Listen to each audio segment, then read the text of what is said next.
मैं हूं पर्वत निकवाल और आपका आयुष्मान ऑनलाइन क्लास में स्वागत है।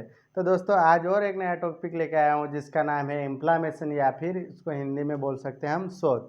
तो हम लगभग हमेशा सुना करते हैं कि inflammation of stomach, inflammation of mouth, ऐसे वर्ड हम बहुत ज़्यादा मात्रा में सुनने को मिलते हैं।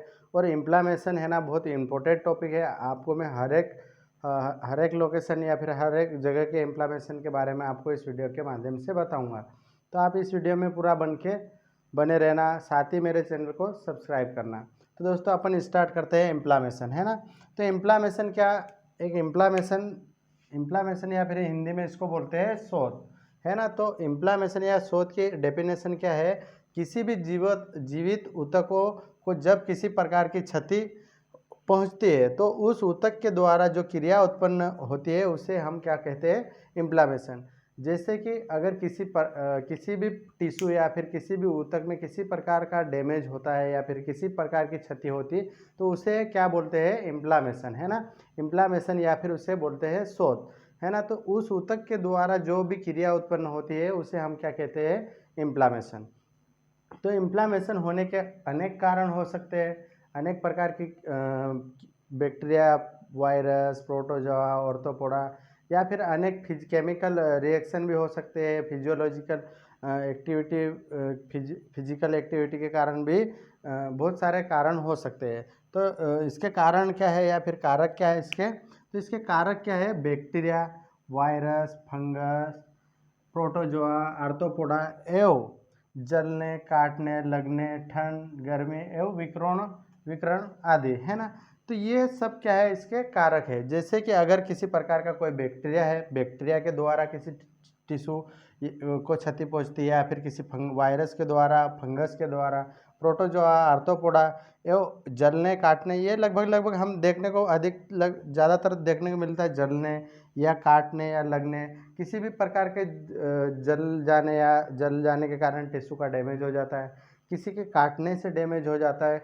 कई बार हमें जलने या फिर किसी वस्तु से टकराव होने के कारण या फिर हमें कोई वस्तु लग जाती है जिसके कारण हमारे टिश्यू क्या होते हैं, डैमेज हो जाते हैं।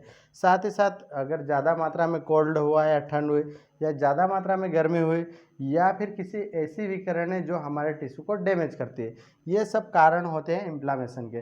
तो इन्फ्लामेशन जब भी होता है तो उसके 5 साइन या फिर 5 सिम्टम हमें लगभग देखने को मिलते हैं। सबसे पहले रबनर या फिर रेडनेस, है ना। इसको हिंदी में लालपन भी बोलते हैं। ये लालपन या रेडनेस इसलिए होता है क्योंकि जिस स्थान पे इन्फ्लामेशन होता है या जिस स्थान पे शोथ होता है वहाँ पे सर्कुलेशन बढ़ जाता है ना। कि क्या होता है, सर्कुलेशन बढ़ जाता है, वहाँ पे सर्कुलेशन ज़्यादा मात्रा में होता है। इसीलिए वहाँ पे जिस टिश्यू पे अगर हमें किसी प्रकार का डैमेज हुआ, इंटरनल या फिर एक्सटर्नल दोनों प्रकार से इन्फ्लामेशन हो सकता है ना। अगर अंदर किसी प्रकार का डैमेज होता है तो वहाँ पे सर्कुलेशन बढ़ जाता है और उसी के कारण वहाँ का एरिया कैसा हो जाता है, रेडनेस या फिर लालपन। दूसरा स्वेलिंग या फिर हिंदी में बोल सकते हैं इसको सूजन। तो स्वेलिंग और सूजन इसलिए आता है कि वहाँ पे सर्कुलेशन के साथ साथ में वहाँ ब्लड भी इकट्ठा होने स्टार्ट हो जाता है। साथ ही साथ है ना वहाँ पे फ्लूइड भी वहाँ पे कुछ मात्रा में इकट्ठा हो जाता है जिसके कारण क्या होती है, स्वेलिंग भी है। ये फ्लूइड या ब्लड इसलिए इकट्ठा हो जाता है क्योंकि ब्लड में न्यूट्रोफिल सेल्स होती है जो कि first mechanism of cellular defence बोलते हैं न्यूट्रोफिल को। तो न्यूट्रोफिल वहाँ पे आकर जिस बैक्टीरिया के द्वारा इन्फ्लामेशन हुआ, जिस वायरस के कारण इन्फ्लामेशन हुआ, जिस फंगस के कारण इन्फ्लामेशन हुआ, तो उस फंगस या फिर वायरस या फिर बैक्टीरिया को किल करने के लिए वहाँ पे डब्ल्यूबीसी के अंदर जो न्यूट्रोफिल सेल्स होती है वो वहाँ पे आ जाती है जिसके कारण है ना स्वेलिंग आ जाती है। उसके बाद में हीट उत्पन्न होती है ना। तो हीट या फिर गर्म, है ना।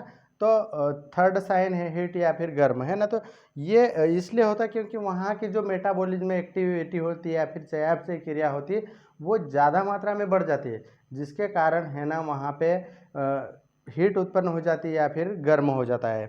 उसके बाद में है पेन, है ना। तो जो टिश्यू हमारा डैमेज होता है, ठीक है ना, उसी टिश्यू के एंड में क्या होते हैं, नर्व एंडिंग या फिर उसको बोलते हैं हम रिसेप्टर। तो रिसेप्टर जैसे डैमेज होते हैं जिसके कारण हमको सेंसेशन हमारे ब्रेन तक जाता है और ब्रेन के में सेंसेशन जाने के कारण जहाँ पे भी इन्फ्लामेशन होता है या फिर शोध होता है वहाँ पे जो रिसेप्टर होते हैं उसी से सेंसेशन हमारे ब्रेन तक जाते हैं और हमें उस चीज़ का एहसास होता है, उस दर्द का हमें एहसास होता है। इसीलिए हमें पेन भी होता है क्योंकि वहाँ के जो रिसेप्टर होते हैं वो डैमेज हो जाते हैं या फिर वहाँ पे ऐसे दर्द के रिसेप्टर होते हैं जो हमारे दर्द को हमारे ब्रेन तक पहुँचाने का काम करते हैं सेंसेशन को। उसके बाद में लॉस ऑफ फंक्शन या फिर कार्य करना बंद, है ना। तो लॉस ऑफ फंक्शन या फिर कार्य करना बंद इसलिए हो जाता है क्योंकि डैमेज के कारण।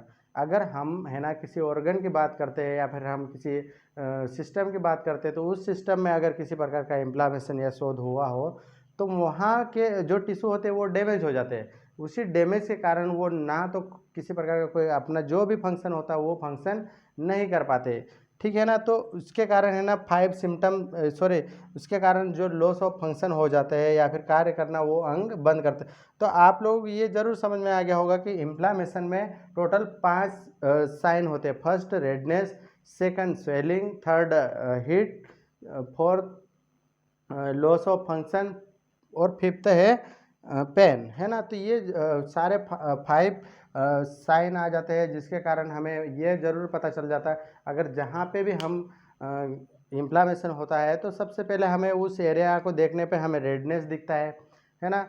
हम उसे देख के भी हम ऑब्जर्व कर सकते हैं कि यहाँ पे किसी न किसी प्रकार का इन्फ्लामेशन हुआ है। साथ ही साथ अगर हम किसी प्रकार का वहाँ पे हम हाथ लगाए तो हमें वो वाला एरिया है ना हल्का गर्म महसूस होता है। ये गर्म इसलिए महसूस होता है क्योंकि वहाँ की मेटाबॉलिज्म एक्टिविटी बढ़ जाती है। साथ ही साथ वो एरिया है ना स्वेलिंग आ जाती है। उस एरिया में क्या होता है, स्वेलिंग उत्पन्न हो जाती है। वहाँ का एरिया है ना स्वेलिंग के कारण है ना फूला फूला लगता है। उसके बाद में उस ऑर्गन में लॉस ऑफ फंक्शन हो जाते हैं, मतलब वो है ना फंक्शन करने में असमर्थ होता है। क्यों? क्योंकि वो जहाँ पे इन्फ्लामेशन होता है वहाँ के सारे टिश्यू डैमेज हो जाते हैं। उसके बाद में अगर हम जहाँ पे इन्फ्लामेशन हुआ उसे हम हाथों से पाल्पेट करेंगे या फिर उसे दबाएंगे तो वहाँ पे हमें पेन ज़रूर महसूस होगा। पेन इसलिए होता है क्योंकि जब डैमेज हो जाता तो वहाँ के nerve ending receptor nerve ending रहते हैं जो कि रिसेप्टर पर जन होते हैं, वही रिसेप्टर हमें दर्द का महसूस दिलाता है। उसी को हम क्या बोलते हैं, पेन या फिर उसको हिंदी में दर्द बोलते हैं। तो आई होप दोस्तों अभी अगला टॉपिक है। अब मैं आपको इस वीडियो के माध्यम से आगे जितने भी इन्फ्लामेशन है अलग अलग लोकेशन के आधार पे अलग अलग इन्फ्लामेशन होते हैं तो वो मैं सारे आपको बताऊंगा। तो आप इस वीडियो में बने रहना। तो आप लोगों को इन्फ्लामेशन समझ में आ गया होगा, लेकिन जो इन्फ्लामेशन जो भी हुआ है उसके मतलब मैंने 5 साइन बताए थे। और इन्फ्लामेशन के एक स्पेशल चीज़ ये है कि जहाँ पे भी आइटिस शब्द लग जाए वो हमें समझ में आता है कि यहाँ कहीं ना कहीं इन्फ्लामेशन की बात हो रही है। जहाँ पे लास्ट में जिस वर्ड के लास्ट में आइटिस शब्द लग जाए उसे हम क्या समझते हैं, इससे इन्फ्लामेशन, है ना। तो अलग अलग लोकेशन के आधार पे है ना अलग अलग इन्फ्लामेशन होते हैं।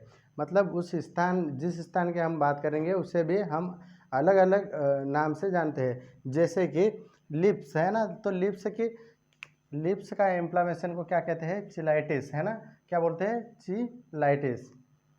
टंग के इन्फ्लामेशन को बोलते हैं ग्लोसाइटिस, है ना। क्या बोलते हैं, ग्लोसाइटिस। स्टमक के इन्फ्लामेशन को क्या बोलते हैं, गैस्ट्राइटिस, है ना। क्या बोलते हैं, गैस्ट्राइटिस।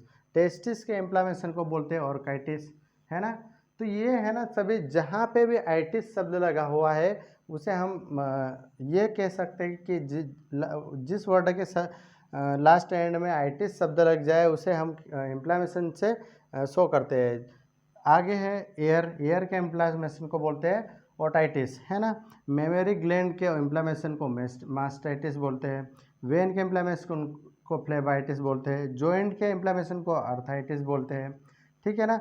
यूटेरस के इन्फ्लामेशन को मेस्ट्राइटिस, है ना, मेट्राइटिस बोलते हैं। जो यूटेरस होता है उसके इन्फ्लामेशन को मेट्राइटिस बोलते हैं। ये हमें बहुत बार है ना ब्रूसेला बवेसिया ऐसी डिसीज में हमें ये वर्ड बहुत ज़्यादा सुनने को मिलता है। उसके बाद में है ना लंग्स में इन्फ्लामेशन को बोलते हैं निमोनिया, है ना। क्या बोलते हैं, निमोनिया। उसके बाद में ब्रेन के इन्फ्लामेशन को एंसेफेलाइटिस, है ना, ब्रेन ये इम्पोर्टेड है ना, इम्पोर्टेड है, ब्रेन के इन्फ्लामेशन को क्या बोलते हैं, एंसेफेलाइटिस, है ना, एंसेफेलाइटिस, है ना। रेक्टम के इन्फ्लामेशन को बोलते हैं प्रोकाइटिस, है ना, क्या बोलते हैं, प्रोकाइटिस। और क्रॉप के इन्फ्लामेशन को बोलते हैं इंग्लोआइटिस, है ना, क्या बोलते हैं, इंग्लोवाइटिस। बाइल डक्ट ये भी इम्पोर्टेंट है, बाइल डक्ट का एक दो बार पूछा गया है, चिलेंजाइटिस बोलते हैं इसको, है ना, क्या बोलते हैं, चिलेंजाइटिस। इसके बाद में नोज के इन्फ्लामेशन को राइनाइटिस बोलते हैं। लीवर के इन्फ्लामेशन को बोलते हैं हिपेटाइटिस। हिपेटाइटिस शब्द हमें बहुत ज़्यादा मात्रा में जॉइंडिस जैसे डिसीज में हमें सुनने को मिलते हैं, ठीक है ना। तो लीवर के इन्फ्लामेशन को क्या बोलते हैं, हिपेटाइटिस। उसके बाद में वर्टिब्रा के ये भी इम्पोर्टेंट है ना, वर्टिब्रा वाला, है ना, बहुत बार, है ना, वर्टिब्रा के इन्फ्लामेशन को पूछते हैं। स्पॉन्डाइटिस, है ना, स्पॉन्डाइटिस।